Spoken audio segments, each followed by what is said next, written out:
சென்னை மாவட்டம் முழுவதும் சைக்கிளில் சென்றே கழக பணியாற்றி வந்த அண்ணன் ஆயிரம் விளக்கு உசேன் அவர்களுக்கு ஸ்கூட்டர் பரிசாக தர வேண்டும் என்று ஆயிரம் விளக்கு பகுதி கழக நண்பர்கள் விரும்பினர்.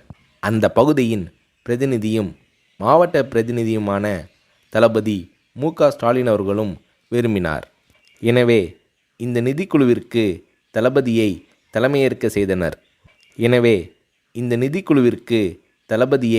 தலைமையேற்க செய்தனர். அந்த சமயத்தில் பெரியார் திடலில் ஒரு செயற்குழு நடைபெற்றது.